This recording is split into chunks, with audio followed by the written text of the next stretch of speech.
Welcome to the Human Capital Innovations Podcast, your go-to source for personal, professional, and organizational growth and development. We hope you tune in often for all things people management, organizational development and change, organizational leadership, and social impact related. Maximize your personal and organizational potential with Human Capital Innovations Podcast.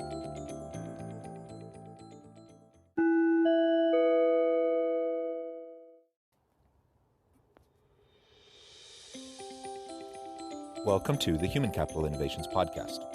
As part of our Forbes Features series, spotlighting thought-provoking Forbes videos and their key takeaways, today I explore Kathy Caprino's recent Forbes video, How to Find a Supportive Manager Using 10 Important Questions.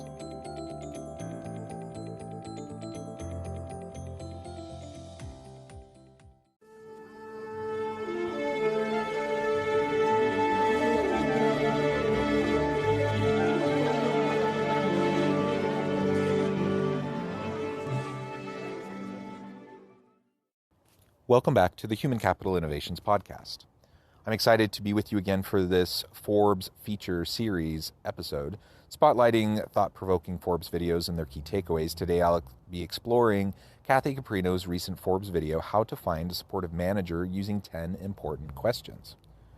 Leadership involves embracing new strategies and approaches that allow managers to make the positive impact they long for and become the best supervisors. Managers must overcome their own gaps, expand their ability to learn from critique, and find new ways to be more inclusive in their leadership approach. They must build more psychological safety in their organizations and reduce the divisiveness and conflict in their ecosystems and work cultures. Sometimes leaders struggle with their decision-making processes, unable to make a definitive decision on a direction to pursue or action to take. In many cases, their decision processes have failed them in the past. For instance, they've taken the wrong career route or chosen a terrible job or followed the wrong leader who wreaked havoc on their life. And these faulty decisions make them feel paralyzed today as to what to do next. Or they haven't ever really trusted themselves fully, so they waffle and waver when needing to put their stake in the ground and decide on a course of action. These questions in this video today will help you cut through the noise and clutter, clarify where you really stand, and help you make the correct choice for who you are, focusing on the issue you care most about and the outcomes that matter most to you in your life and work. And these questions will help you not only choose the leader you want to follow, but also to determine the way you want to show up in the world. Thanks for joining me today as we explore different pieces of this Forbes video, and I'll catch you on the flip side of this first clip. Sometimes or often people grapple with decisions. They are struggling with a myriad of decisions in their career in order to move themselves forward. One of them is this leader or manager someone I should be following? Is this an individual that is going to help me thrive? And am I going to learn under this individual? We need our leaders to be inspiring and to be those kinds of individuals who are going to help us thrive. So here are 10 questions to ask yourself honestly that will help you decide, is this leader or manager someone you should follow? I really like the way she starts off this video by framing this as personal responsibility that we have to take for our own career and our own personal development. Now, of course, organizations should look after their people, they should invest in their people, and they should try to make sure that there are opportunities for growth and continual learning for their people. But nobody's going to care as much about your career and your personal development than yourself. And so we have to take accountability for that. So as she's starting to frame this entire video and the 10 questions that she's going to suggest that we ask ourselves to determine whether or not someone is worthy of our followership, she's not suggesting that we stay in an organization and we actively undermine our leader or we're passive aggressive in some way because we don't like our leader or we don't feel like we should follow them. That's not what she's suggesting at all. She's suggesting that we need to take ownership over our own career. And sometimes it's a good fit where we're at, and at other times it's just not. And if we find ourselves in a situation that's not ideal for our own goals and our own personal desires for growth and development, then we may need to make a decision to leave and go somewhere else. It's also important to consider as we're thinking about new opportunities. Is this a place where I want to be? Are these leaders that I want to work with and work under, who reporting to will actually give me a chance to fulfill my potential? So I think these questions that she'll be now laying out for you will help us think through that and ultimately help us take accountability for our own personal career development. Number one, does this leader or manager behave, communicate, and operate in a way that I respect, admire, and want to emulate? You want to look at someone and assess not only the words that they're saying, but how, the way in which they are saying them, the way they are behaving and communicating. And if you do not respect it, you're going to find yourself conflicting with what they want you to do and how they're going about sharing their vision of the organization. Question 2, does this leader share my core values and inspire me to be the best, highest version of myself possible? Or do I find that their actions and suggestions make me behave and speak like a lower, more insecure version of myself? Your values are essential in moving you forward in a way that's going to be rewarding and successful. If your leader and manager does not align with your values, you're going to find yourself struggling. I think these two questions go together quite well. Ultimately, we need to ask ourselves, is this leader someone I can follow because I see them as someone I respect? Someone who has integrity, someone who shares my core values. Now, that doesn't mean we have to completely agree with everyone on our team or with our leader in every which way, but it does mean that we need to have at least a baseline commonality in terms of what we want to see in our organization and from our leader, in terms of behaviors, in terms of actions, in terms of how they treat people. Having some commonalities across core values will be really, really important. And that leads to respect. If my leader has values that don't align with mine, chances are I'm not going to respect them. And that's going to undermine our relationship, and it's going to have negative impacts on my performance and growth, which is what we want to avoid. We want the opposite. We want the opportunity to thrive. Question number 3, does this leader know how to build beneficial, supportive relationships with others that help create sustainable growth and achieve critical allyship that is so necessary for my organization and entity to thrive? The relationships you form are essential to your success. They can make or break how you get things done and if you can reach your goals. So watch how this leader goes about either building relationships or tearing them down. Question number 4, does this leader believe in the innate equality, deservedness, and worth of all people he or she leads? And do they support that core value in their words, actions, and deeds? So ask yourself, does this leader support the idea of equality? And if not, is that a conflict with your own values?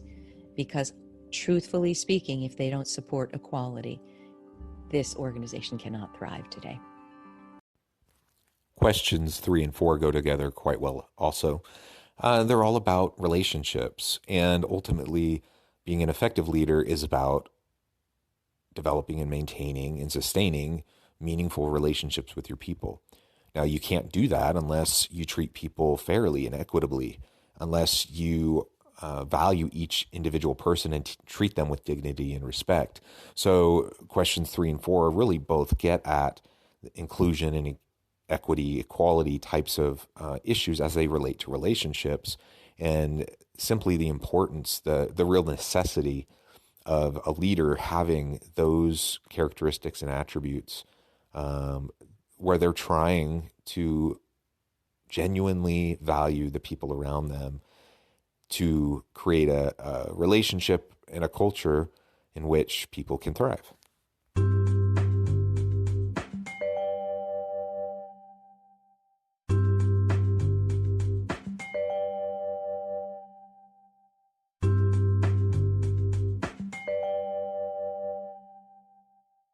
Question number 5.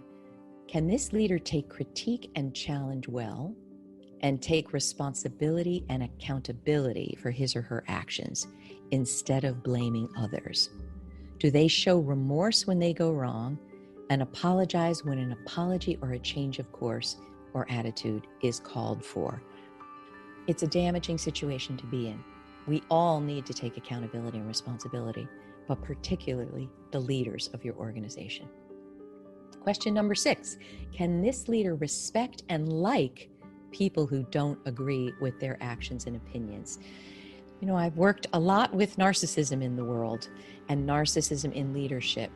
What you don't want is a leader who only respects, uplifts, and elevates and likes people that agree with them. That's a very dangerous place to be as well.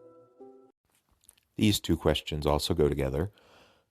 We need leaders who can create a speak-up culture within their organizations where they truly, genuinely mean that they want people to speak up, to push back, to challenge their thinking, because they know that's how they're going to get to better solutions. That's how they're going to drive innovation. Complacency is the enemy of innovation. And if everyone is just nodding their head saying yes to what a leader is saying all the time, they may feel validated, they may feel comfortable, but that's not going to help the organization thrive. And in turn, that's not going to help you grow and develop. So we need to work with people who are secure enough in themselves and in their leadership to truly welcome what I would call loyal dissent. And they recognize that those who are willing to put themselves out on the line, even when it's uncomfortable, even when it could potentially have negative repercussions for them personally and for their careers, that they care enough about the organization, they're committed enough to the organization, that they're willing to put themselves on the line to speak up and to speak out. If a leader can remember that and not get defensive about someone challenging their thinking, then what they can do is really leverage that passion, leverage that courage, and that initiative so that they can improve the experience for everyone. And leaders need to be able to take responsibility for that. They need to create that dynamic, and they can't show favorites just because someone happens to agree with them. They need to foster an environment of cognitive diversity as well as other facets of diversity and inclusion. Question number 7.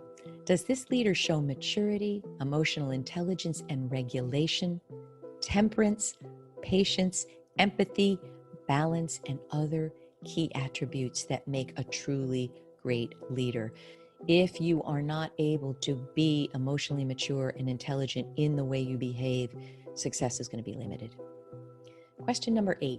In reviewing the communications from this leader over the past 6 months, including social media messages, public and private statements, emails, memos, and other written and verbal forms of communication, do the communications show more positivity than negativity? In other words, what percentage of these messages contain uplifting positive words and sentiments that move people forward, and what percentage tear people down, blame, or attack?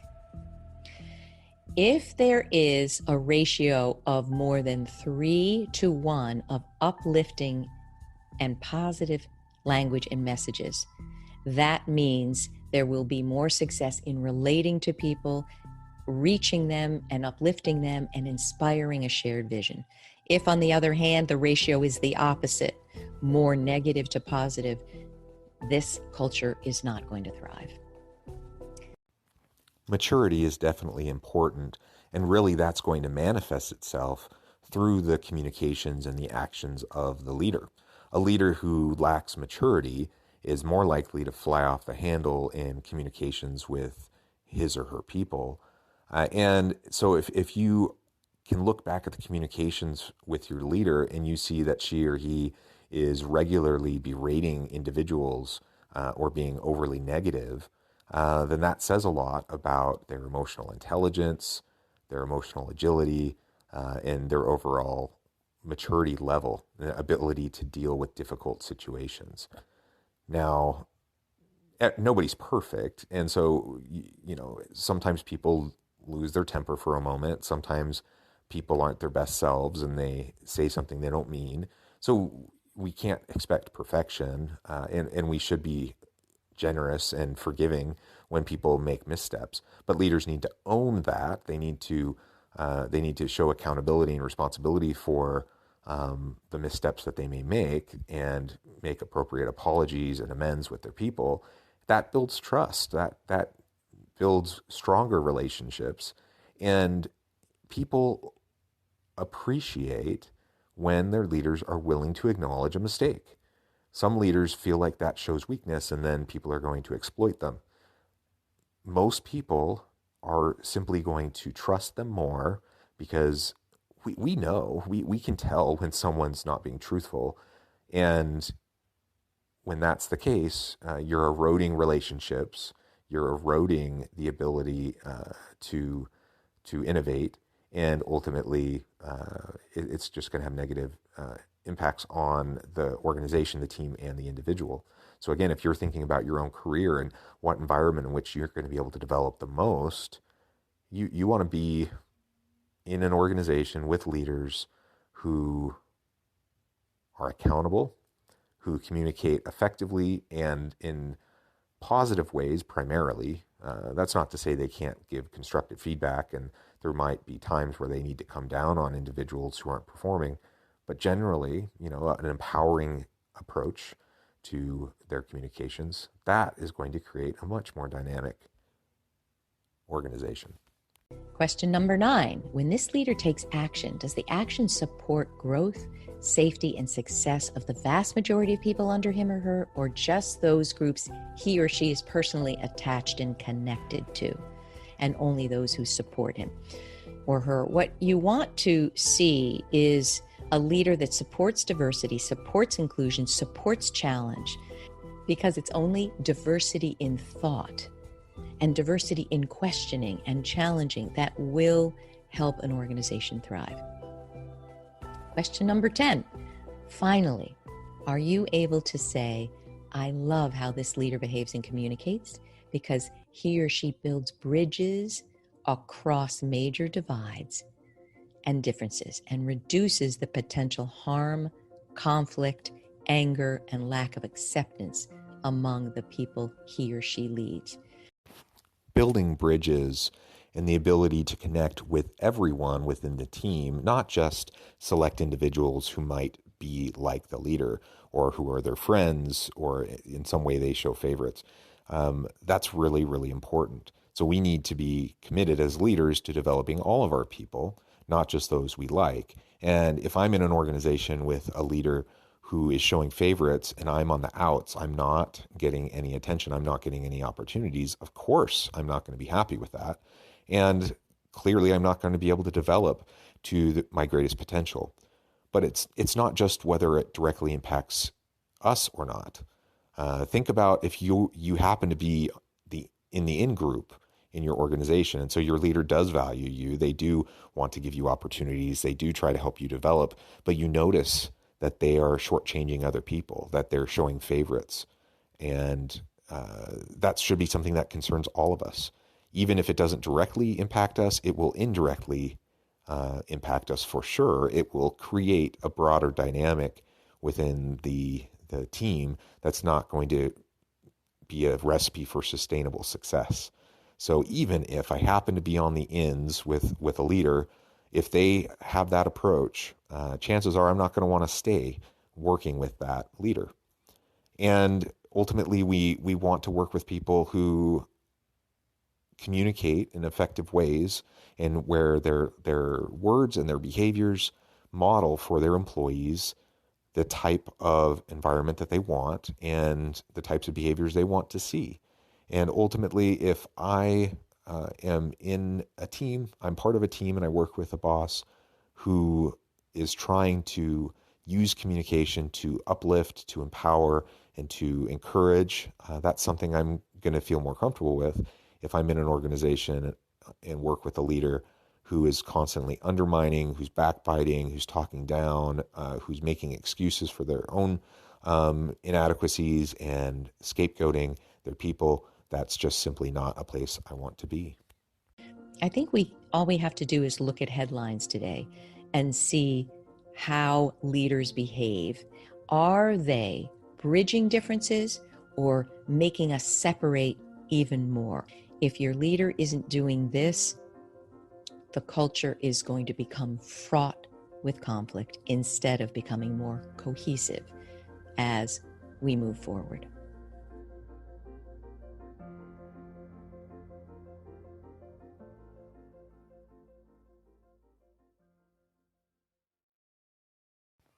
Again, bridging differences is such an important characteristic and attribute of an effective leader. And that's the type of organization, that's the type of leader I am going to want to work for. I'm not always going to agree with a leader. I'm not going to always see eye to eye in their vision or strategic direction that they want to take us. I'm not always going to agree with various practices or procedures that they put in place. That's not really the point. I don't need to be in that kind of a situation. I am more than happy to be around individuals who have different perspectives, who have different ideas on how to make things work. But I also want to be in an environment where they can genuinely value my contributions, where I have the autonomy to do what I do well in the way that I know I can do it well. And ultimately, when leaders are bridge builders, they create environments where people can have more connections with each other to work across the aisle, to work interdisciplinary types of projects and cross-functional projects, and ultimately drive greater levels of innovation. So I think this video has been an excellent way for us to explore these 10 questions, and surely there are others that perhaps you want to consider as you're thinking about your current situation or potential future opportunities. But one way or the other, it's a very healthy activity to go through this self-reflective process to see where you sit with your organization, with the leaders you work with, and or where you want to go to provide yourself with the most opportunity to develop, grow, and have a successful career. Thanks again for joining me on this episode of the Human Capital Innovations Podcast. As always, I hope you stay healthy and safe, that you can find meaning and purpose at work each and every day, and I hope you have a great week.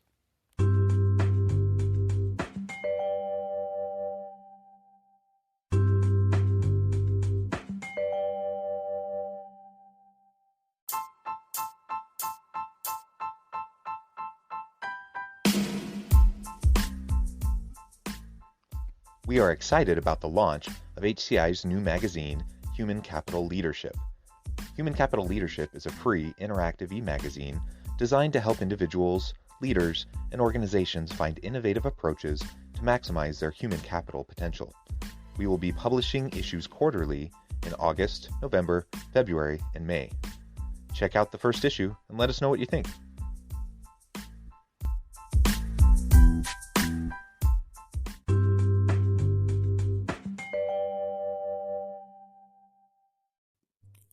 Thanks again for joining us for this episode of the Human Capital Innovations Podcast. I hope you stay healthy and safe and that you have a great week.